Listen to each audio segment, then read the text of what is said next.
What's up, everyone? I'm Elan. I'm from the Alchemy team. You can recognize all of us by these jackets. I think Isaac's right there. So if you see anyone wearing these jackets, we're all from the Alchemy team. But yeah, super excited to teach you guys a little something about forking Mainnet today. Greg, do you want to introduce yourself? Hello, guys. I work on the Tele project, and it's really interesting. And we just faced a big problem, and this is a solution for that. So let's get into it. Awesome. And just to get a sense, how many people are actually engineers in the room? Okay, wow, this is the majority. Cool, so this will be pretty relevant then. So quick overview of what we're going to talk about. One is the problem with mainnet development, especially when you're in that development stage and you're trying to figure out what you want to build. Number two is the solution. So the solution that we're proposing for you to kind of streamline your development workflows, how that solution works, and then we can jump into questions. And so this has the potential to be a hands-on workshop. If you guys have a laptop and want to pull out your laptop and follow along, you're more than welcome to. You can also do it after, if that's easier. So here's the problem, testing and prod. When we're building a Web3 application on the blockchain, you want to be able to test it actually on mainnet. You want to be able to use it and interact with real applications. But although we all claim that we test in prod, nobody really wants to test in prod. And why is that? Well, we want to interact with these real dApps on mainnet while developing, right? We have these test nets on Ethereum. For those of you who don't know, test nets are kind of replicas of the real Ethereum mainnet, but it's with kind of this fake test ether. So you're not actually risking spending real money. But that's not the real thing. And if I want to build an application and deploy it to mainnet, I want to be able to test it on that environment. So you want to interact with mainnet, but you don't want to waste thousands of dollars in the process, right? Testing out a contract, deploying it, finding out that there's a bug, and then just like spending all this money on that contract is a huge pain point for developers who want to be able to test in prod. What are some examples here? So if you're a DeFi degen and you're trying to test out a smart contract and maybe front run or maybe mess with the liquidity pool, you want to probably try to use fake money first and figure out what the implications of your transactions will be before actually spending like thousands, if not millions of dollars testing on these mainnet contracts. Or if you're just a smart contract dev, you want to deploy and interact with these contracts on mainnet without risking spending so much money or having to kind of like fall back and redo your smart contract after it's already deployed. What's the solution here? Number one, fork mainnet locally. And I'm sure a lot of you guys actually do this in your development processes. I feel like mainnet forking has been pretty common, at least for the people who build with Alchemy. But this is a really, really good solution. The nuance here is you can fork mainnet locally, give yourself 10,000 ETH to just kind of mess around with, and then you can interact with real dApps on mainnet in the user interfaces. And we're going to show you exactly how to do this. So we're going to give a quick demo that Greg put together that's super awesome. You're going to see like what we mean by this. What does this actually look like in practice? Thank you. Awesome intro. Thank you. So this is a work in progress, kind of a proof of concept. So I prepared with a video, actually two. Here we are using Uniswap, actually the deployed version of Uniswap. And we also have 200 ETH almost, which makes us really happy because we do not want to waste our own money. Who has ever deployed to mainnet and tested development there? Has anybody ever done that? Okay. And, oh shit, hang on. And just to be clear here, like he didn't fork Uniswap's front end and like build this all himself. He's actually like pulling up Uniswap and just interacting with $200 worth of $200, 200 ETH to actually play around with in his wallet.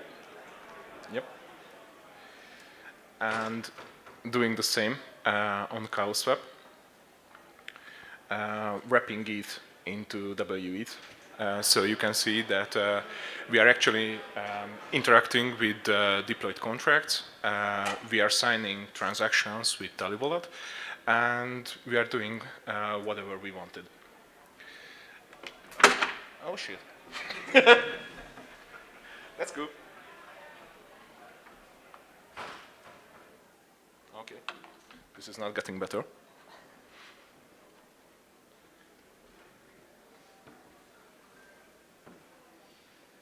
Here we go. The day is saved. Nice.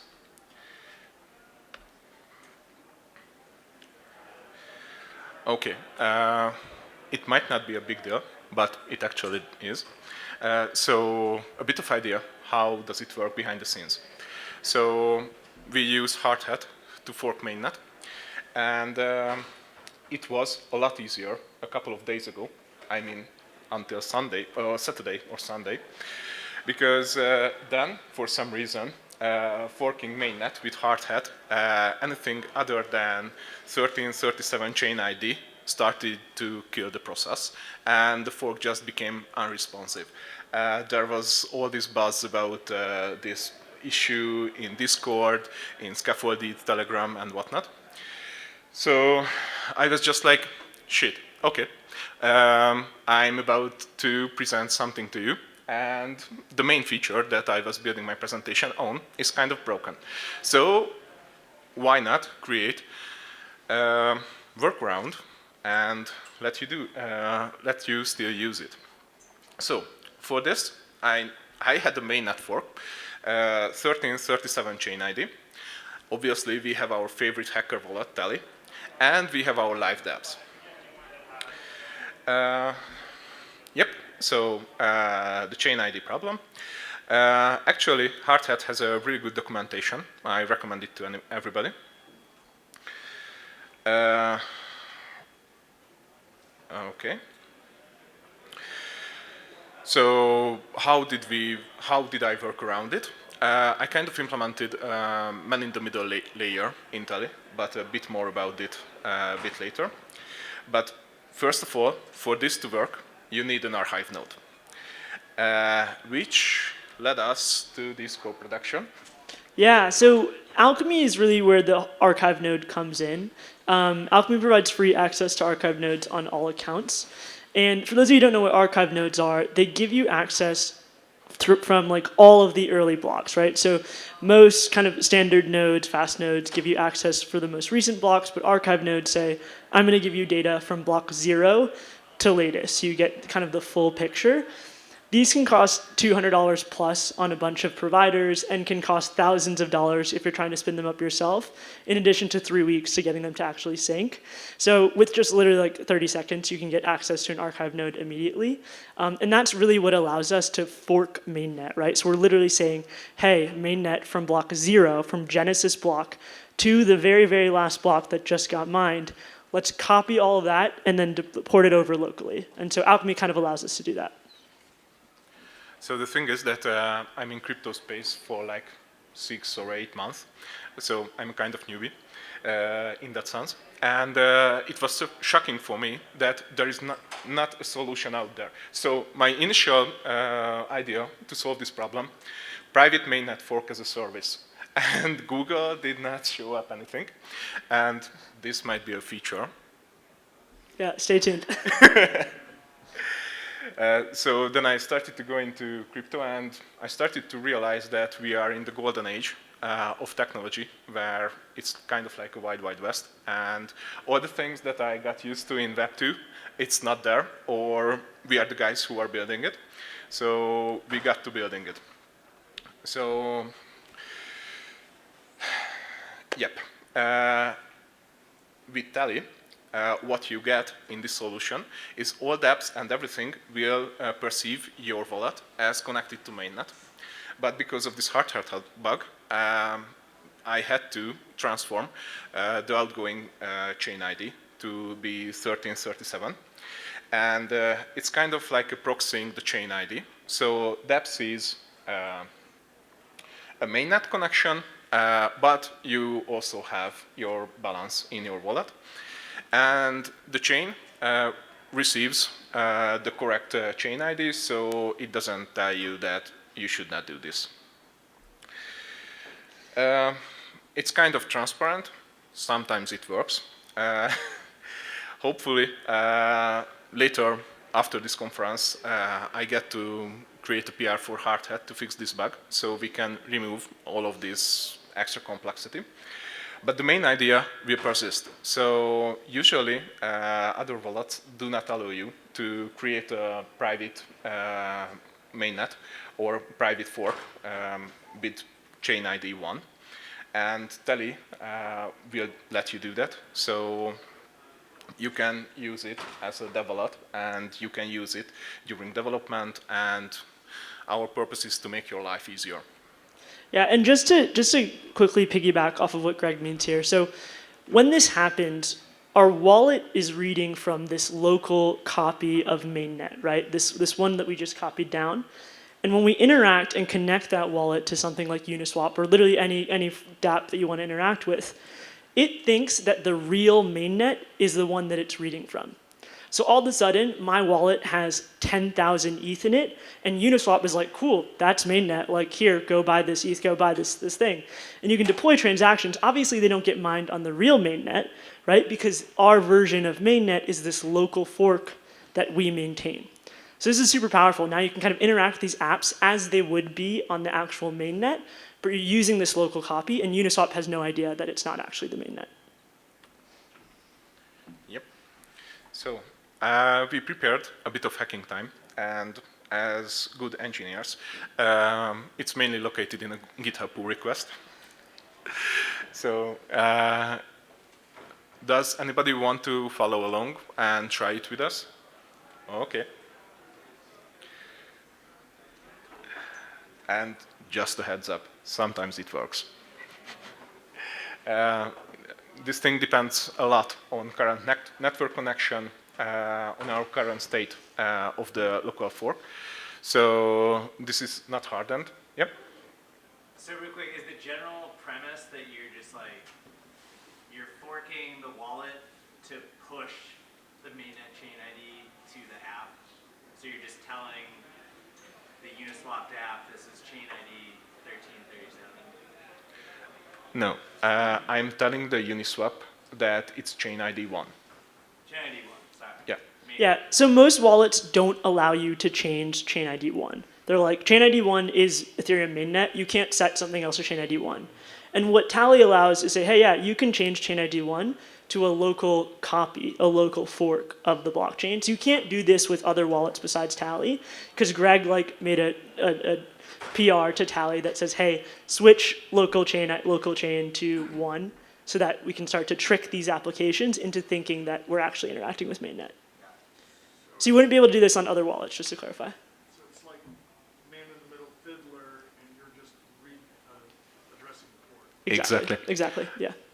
I were to start with this idea, exactly with Fiddler, but realized that I need deeper knowledge about blockchain, and it's easier to do it in Tally, because Tally is kind of like your entry point or router in the Ethereum network.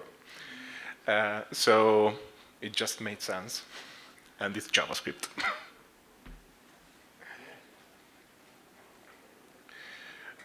Yes, bugs and edge cases. If you want to improve it, feel free. I will be really happy. I'm down to buying a coffee for it. Okay. So, github.com, Telecache, and 1002 pull request. A bit of outline, a blocker issue, workaround. So, how can you set up? First of all, you need an Alchemy account, obviously, because why is it so hard to get anywhere else an archive node? I have no idea. Anyway. So, I'm not sure if I will do this with you, but hey. What can We can also wrong? take any questions that people have as we're going through the demo. Oh, yeah. Oh, shit. Just a quick question. Can you also pretend to be other accounts outside of your wallet? So can you sign for other addresses? Yes. Or a question to the Alchemy backend? Yes. Absolutely. So you can... You can pretend to be anyone on the network. Yeah, you can impersonate anybody that you feel like. You can set up any current state that you want. You can even run transactions programmatically. You can liquidate a pool because you can be the owner of the pool, whatever you feel like. So the use cases are kind of huge for this kind of setup, but it was possible up till now using Hardhat, but for that you needed to code every single thing that you wanted to do. And my idea, because the original need was that I was developing the DEP integration for Tele, and how do you test DEP integration without modifying and spinning up all your integration partners and checking what they do, and even then you cannot probably properly test it because they have no way to interact correctly with the mainnet. So, and you do not want to burn a lot of ETH in the process. Another question over there. Yeah, so how do you see this like playing in ideally to the development life cycle? So like typically code, deploy on Hardhat and maybe a testnet, then mainnet. The best tool I've seen so far for testing after you deploy it is Tenderly. Doing simulations, but that's all just at the contract level. Just like take it a step further, and you can do simulated transactions basically on mainnet after you've already deployed. Is that kind of the main value prop? Yes. So the idea is that I would like this tool to be used by every single DApp developer, and Tele wallet becoming the first hacker wallet, because this is the most obvious need ever. I mean, have you ever developed a single-page application that had not access to a REST API or the database? And did you feel the pain needing to mock all the gazillion ton of APIs? I have, and I hated it. And I came to this space, and I was just like, whoa, it's the same again? Oh, let's solve it. Just following on that, for the auditing process, a lot of times things go test production first, just to be able to figure out how it works. Like, does this play into the aspect where normally developers have to go mainnet and test it live, like live production, but in this use case, you can do it in a simulated environment? Yeah, exactly.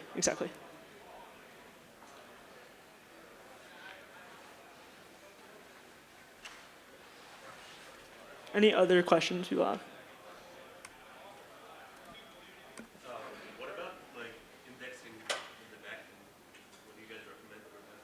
I mean, if you're going to run like a UAT environment and maintain it, what will you be able to do that now to continue indexing your database from information that's coming from the forked chain? Yeah, so like basically any request that you'd want to make. So if you want to like keep a local index or store it anywhere you want, you could port that all in from Alchemy's endpoint. So I don't know if that helps answer your question. Is there like a specific part or specific asset you want to index? I mean, I guess in the demo you're showing that it's something that you're doing for just testing purposes, Yeah. but you don't want to maintain an environment. But what I was planning to do is to do this, but to maintain that environment. So would the node continue to run for free I see. on Alchemy? I see. Yeah, I mean, so yes. So short answer, yes, Alchemy's nodes run for free. Will we run this local copy that you're operating? No. Alchemy, you're basically like, how Alchemy fits into this part is like porting over the real mainnet locally. We don't yet support like arbitrary copies of the blockchain. So unfortunately that's not yet, but I actually have talked about that with the team before since it's like a very good use case for developers who are testing. So I'll bring it back up, but no, we wouldn't be able to like use Alchemy for your kind of local copy. How long would it take to copy the mainnet to your local? Isn't that going to take a very, very long time? So Hardhat, it's like a couple. Here it is. I think he just did it It's while we were it's standing running. talking here. It's up I and think like running. while I answered that question, it was done. And back to the previous question, running your own node and maintaining the state for a long time. It's kind of dangerous because the mainnet state will change underneath you, but these changes won't propagate to your local fork. Yeah. So you have been forked at a given point, like started a Git branch or whatever, and from there on, it's living its own life.